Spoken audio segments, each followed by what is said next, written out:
शरद पवारांच्या अस्तित्वाशिवाय बारामती आहे का? तुम्ही किती मोठे झाला असाल, अजितदादा असतील, सुनेत्रा पवार असतील, त्यांचे चिरंजीव असतील, तुम्ही आज राजकारणामध्ये पवार म्हणून उभे आहात ते शरद पवारांमुळे आहात. याचा विसर पडता कामा नये. तुम्ही कोण आहात का आम्ही कोण आहोत? आम्ही सगळे आहोत ते ठाकरे या नावामुळे आहोत. आणि ठाकरे या नावाला वैभव आणि गौरव हा बाळासाहेब ठाकरेंनी निर्माण करून दिला. तेच नसते तर आम्ही काय? तुमचं आडनाव पवार आहे किंवा तुमचं आडनाव अमुक अमुक आहे, तुमचं आडनाव देशमुख आहे, नाही. तुमच्या पूर्वसुरींनी ज्या या नावाला जे वलय निर्माण केलं, जे ताकद निर्माण केली, बारामती म्हणजे शरद पवार, हे लक्षात घ्या.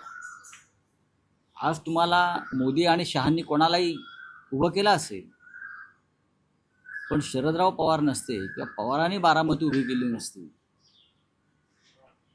तर त्या पुढच्या कोणत्याही पवारांना महाराष्ट्रात कोणतं स्थान मिळालं नसतं. बाळासाहेब ठाकरेंनी शिवसेना उभी केली नसते आणि कष्ट केले नसते तर आम्हाला सगळ्यांना या राज्यामध्ये काहीच करता आलं नसतं.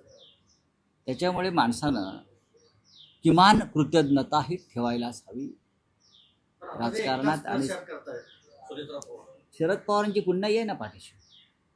किती नाही म्हटलं, तुम्ही किती टाळलं किंवा टाळण्याचा प्रयत्न केला तरी पवार साहेबांची पुण्याई आहेच ना. निवडणुकीमध्ये जय पराभव होत असतात, पण पवार म्हणजे शरद पवार, पवार म्हणजे दुसरं कोणी नाही. बरं, त्यांचीच पुण्याई आहे बारामतीसह सर्वत्र.